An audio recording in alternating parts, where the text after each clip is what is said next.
दुनिया की सबसे अहम समुद्री चौखट पर इन दिनों बारूद की गंध है। समंदर में 750 से ज्यादा विशाल जहाज पिछले 15 दिनों से फंसे हुए हैं। शेयर बाजार सहमे हुए हैं और कच्चे तेल की कीमतें अचानक से आसमान छूने लगी हैं। मिडिल ईस्ट की इस भयानक टेंशन और युद्ध के माहौल के बीच अब ईरान ने एक ऐसा बड़ा बयान दे दिया है जिसने पूरी दुनिया का ध्यान अपनी तरफ खींच लिया है। ईरान ने साफ कह दिया है कि हमारे दुश्मनों को छोड़कर बाकी सबके लिए हमारा रास्ता खुला हुआ है। नमस्कार, मैं हूं सिद्धार्थ प्रकाश। मिडिल ईस्ट में इस वक्त जो युद्ध के हालात बने हुए हैं उसका सबसे बड़ा असर ग्लोबल इकोनॉमी की लाइफलाइन कही जाने वाली स्ट्रेट ऑफ होर्मुज पर पड़ा है।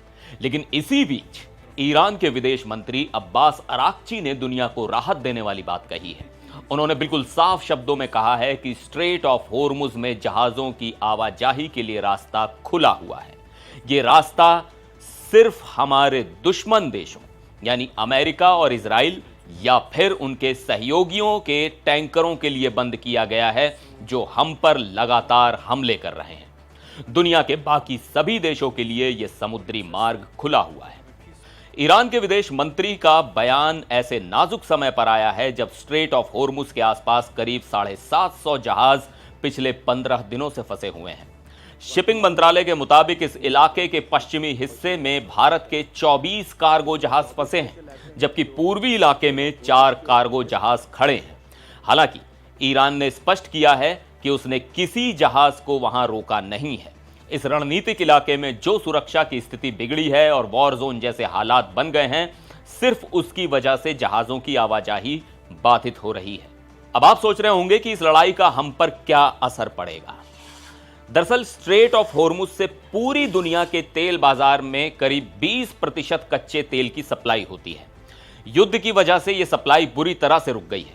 पेट्रोलियम मंत्रालय की ताजा रिपोर्ट के मुताबिक युद्ध के चलते 12 मार्च 2026 को कच्चे तेल की कीमत $127 प्रति बैरल के ऊंचे स्तर पर पहुंच गई। फरवरी में जो कच्चा तेल $69 प्रति बैरल के आसपास था, वो अचानक इतना महंगा हो गया है। भारत अपनी जरूरत का 85% कच्चा तेल 40 देशों से खरीदता है। अगर तेल महंगा होगा तो सीधा असर देश में पेट्रोल और डीजल की कीमतों पर पड़ेगा और महंगाई बढ़ेगी। अब ईरान के विदेश मंत्री के इस बयान से एक उम्मीद जगी है। लग रहा है कि शायद अब वो 750 जहाज अपनी मंजिल की तरफ आगे बढ़ सकेंगे और दुनिया को इस आर्थिक संकट से राहत मिलेगी। तो आपको क्या लगता है, क्या मिडिल ईस्ट में चल रहा युद्ध जल्द खत्म होगा या फिर इसका खामियाजा हमें और आपको लंबे समय तक चुकाना पड़ेगा?